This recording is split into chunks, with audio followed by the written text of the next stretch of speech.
Halo, selamat datang kembali di channel United Identity, channelnya fans Manchester United yang selalu berpikir logis dan sistematis. Kayaknya teman-teman udah banyak yang mulai cuti ya, atau hari ini tak kerja ya. Dan sudah banyak juga yang mulai melakukan perjalanan mudik pulang ke kampung ya. United Identity mengucapkan berhati-hati di jalan ya, tetap menjalankan ibadahnya, hati-hati barang bawaannya, yang mau naik bus, naik kereta api, naik pesawat ataupun naik mobil, jangan lupa beristirahat kalau emang capek ya. Yang penting itu keselamatan dan keamanan diri dulu. Ingat, pulang kampung mudik untuk bertemu keluarga, itu aja yang dipentingin ya. Jadi yang namanya emosi, ego ya, itu disingkirkan aja deh di selama perjalanan ya. Pikirnya penting selamat dulu sampai di tujuan. Oke, kita nggak ada games di akhir pekan ini, yang ada hanyalah Piala FA. Jadi ada waktu banyak ya buat tim Manchester United untuk berlatih, sehingga nanti di tanggal 2 April dini hari akan game melawan Nottingham Forest di kandangnya Forest. Pertandingan sebelumnya di Manchester United kita kalah dari Nottingham Forest. Nah, makanya gue bilang ya mengejar posisi 5 sih mungkin berat gitu ya, walaupun beda 11 poin dengan posisi 5. Jadi ya kita harus lihatlah di setiap game by game ini. Menurut gua sih, menurut yang tadi Titi adalah ya bermain lepas saja gitu.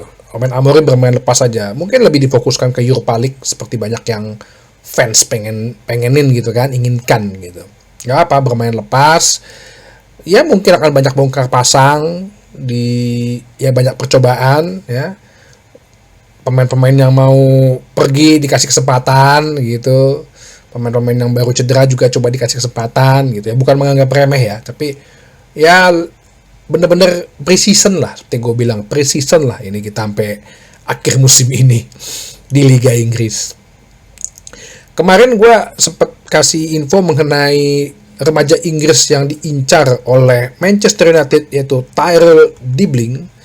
Tapi gue barusan dapat kabar bahwa ya Southampton meminta angka 100 juta pound untuk Tyler Dibling. Ya elah. Itulah. Padahal klub udah mau degradasi, masih belagu, masang harga mahal. Siapa yang mau beli coba? Katanya sih hot prospect atau yang prospek ya, pemain muda prospek di masa depan gitu. Ya tapi lo ngotak aja lah, 100 juta pun ngapain? Mendingan gue nebus Jude Bellingham balik gitu atau gimana kan, daripada ini pemain siapa pula gitu. Jangan sampai kita terbohongin lagi gitu sama klub-klub lain gitu ya. Khususnya sih Liga Inggris ya, emang ya udahlah, nggak usah lah ngambil dari Liga Inggris lah, biarin aja dia melarat sendiri dengan keuangannya gitu Southampton. Jadi ya kalau angka 100 juta sih ya biarlah yang lain aja ngambil deh, nggak usah Manchester United. Nah, berkaitan juga dengan masalah pemain, transfer pemain gitu ya. Kan gue udah bahas kemarin bahwa banyak pemain yang akan dilepas ya, sekitar 10 pemain. Yang khususnya sih yang kontraknya akan habis di musim ini, seperti Eriksen, Lindelof, Johnny Evans, dan juga Tom Heaton. Serta ada beberapa pemain yang mungkin gue kasih lihat datanya, sisa tahunnya itu, sisa kontraknya itu mungkin 1 tahun ya. Seperti Tyrell Malacia, Jadon Sancho, terus yang setahun lagi Maguire mungkin sih dia akan diperpanjang ya, di opsinya setahun kan mau diperpanjang. Terus Casemiro itu yang mungkin akan dijual gitu loh. Serta ya yang sisa-sisa 2 tahun tapi masih bisa punya harga. Contoh Anthony yang lagi bagus di Real Betis, Rashford yang Rashford 3 tahun ya. Ya mungkin sih Sancho juga masih ada opsi setahun sih. Dan salah satunya ada kabar sih Maino gitu. Cuman gue kurang yakin kalau Maino ya ujung-ujungnya pasti nanti sebelum akhir musim diperpanjang, di opsi perpanjangan setahunnya diambil, terus diaktifkan, ya paling diperpanjang sih kontraknya. Ya dia untuk 150.000 mah menurut gua angka yang pas lah, sama dengan si siapa namanya,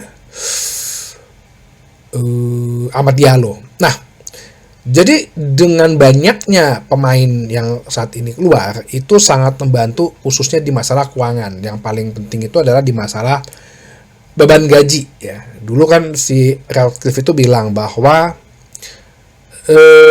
total sebenarnya tahun ini tuh kita kalau secara gaji ya, pengeluaran gaji expense ini nggak hanya pemain loh, termasuk staff ya.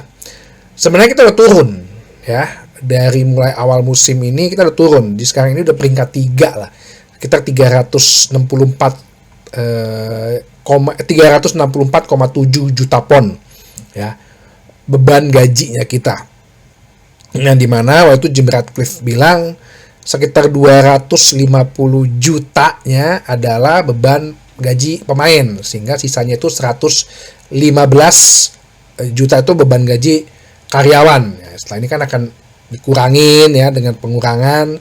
Sebenarnya saat ini kita udah di bawahnya Manchester City dan Liverpool. Kenapa? Karena kalau ingat tahun lalu kita tuh kayak ngelepas Rafael Varane, terus juga kemudian David De Gea mungkin udah 2 tahun yang lalu ya. Tapi kita juga ngeminjemin Sancho, termasuk ngeminjemin Rashford, ngeminjemin Anthony, itu udah bener-bener sangat mengurangin banget gitu. Terus ada juga ya pemain-pemain yang habis kontrak pun juga menurut gue tuh udah mengurangi beban gaji. Nah, apalagi dengan pengurangan nanti akan 10 ini, itu akan menambah gap maksudnya bukan gap, jarak gitu ya. Ada ruang kosong dalam finansial untuk bisa dimanfaatkan ya, menggaji pemain dan membeli pemain. Cuman nih gue dari Laurie Whitwell juga mengatakan bahwa sepertinya manajemen Manchester United dalam hal ini Jason Wilcox, Omar Berada ya, dibantu dengan ya mungkin dengan supervisi dari Ineos, yang paling penting mereka saat ini adalah mengutamakan selain gaji yang rendah juga, harga beli yang terjangkau, mereka juga akan memperhatikan masalah fitness ya. Jadi nggak mau lagi nih mereka beli pemain hanya memang berdasarkan, jadi fitness saat ini lebih prioritaskan gitu ya, bukan masalah bakat, ahli, skill segala macam deh ya, karena percuma juga gitu loh. Sekarang kita kayak Luke Shaw deh. Luke Shaw ini sampai habis kontraknya itu 2028 ya, usia dia tuh sekitar 31 32 gitu loh, masih 3 tahun lagi. Cuman kita pakai dia aja, dalam arti dia bermain aja di bawah 40% ketersediaan dia dalam setiap musim gitu loh ya, jumlah permainan dia gitu. Tok itu sama aja kayak buang duit, termasuk Mason Mount gitu. Kita kayak ibaratnya misalnya kayak orang kayak buang-buang duit gak guna gitu. Itu makanya fitness saat ini menjadi prioritas utama dalam urusan pembelian pemain. Ya kalau lo kerja kan, selain gue bilang attitude gitu ya, itu kan kesehatan juga penting. Ya emang pahit sih ya, masalahnya pahit, makanya selalu jaga kesehatan kan. Gue selalu bilang salam sehat, salam sukses dan sehat selalu. Karena ya gue juga pernah ngalamin gitu, kalau waktu cari anak buah gitu ya, pertama kan gue bilang lo attitude ya, attitude kan kejujuran, kerajinan, bukan masalah wah lo CV-nya bagus, prestasi di mana-mana, enggak gitu. Cuman makanya kan kalau setiap kali dalam pekerjaan ada yang namanya tax medical gitu ya, gue suka nanya tuh kadang-kadang, lo punya penyakit bawaan enggak gitu. Karena yang ngerepotin ya lu juga gitu, sebagai atasan, sebagai supervisor gitu misalnya. Ya, lu mau ngejalanin satu strategi, anak buah lo sakit 3 hari. besoknya lagi mau ada rencana baru, sakit seminggu, sakit melulu gitu. Ya emang sakit itu kan nggak bisa kita prediksi ya. Tapi kan kalau lu bisa jaga kesehatan, kecuali penyakit bawaan gitu ya harusnya sih lu makanya bisa menjaga diri sendiri, menjaga kesehatan. Itulah mengapa kayaknya Manchester United lebih mengutamakan masalah kesehatan nih dalam hal ini, dalam urusan perekrutan pemain gitu. Ya kenapa? Ya sekali lagi tadi gue bilang, kita kayak ngebuang uang yang sia-sia gitu. Ini bahkan nih gue udah dapat kabar si Luke Shaw ini akhirnya sampai diperbolehkan dia mengembalikan gitu ya, melakukan pemulihan tuh sampai ke Doha, Qatar. Itu ya mungkin Manchester United juga, ya gue udah gaji lo ya lo pemulihan sendiri lah dengan duit lo, enak aja, kenapa jadi gue lagi gitu. Kalau gue sebatas ini nih ya, cover insurance gue dari klub hanya sebatas ini nih. Misal nih ya, per bulan cuman 500 juta rupiah gitu ya kalau lo mau ya, tapi cuma sebatas ini. Cuman lo kan special case nih ya, susah banget pulih cedera, ya lo carilah di luar fisioterapi atau dokter yang lebih mantep. Wah, ada di Doha, Qatar, mahal, ya udah pakai duit lo gitu. Nah itu ya harus kebijakan-kebijakan yang tegas gitu loh kalau untuk melakukan bisnis ya. Ini kan udah menjadi, kan gue udah bilang sepak bola ini kan udah menjadi bisnis gitu ya. Jadi ya gue setuju dengan hal ini. Menurut gue hal pertama gitu ya, jadi kalau lo makanya merekrut pemain itu kan sama lah kayak di Football Manager. Kalau lo lihat injury prone-nya sering gitu kan nggak lo beli.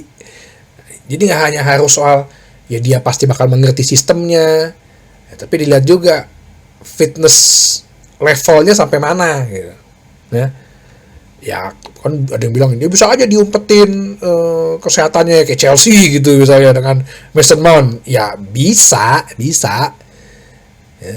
Tapi harusnya sih menjadi lebih pintar, apalagi dengan ada Ineos kan. Mereka kan udah biasa dengan tim balap sepeda, tim fisikal gitu-gitu. Makanya yang pernah gue bahas, mereka menciptakan teknologi untuk melihat pemain ini rentan cedera apa enggak. Seperti itu.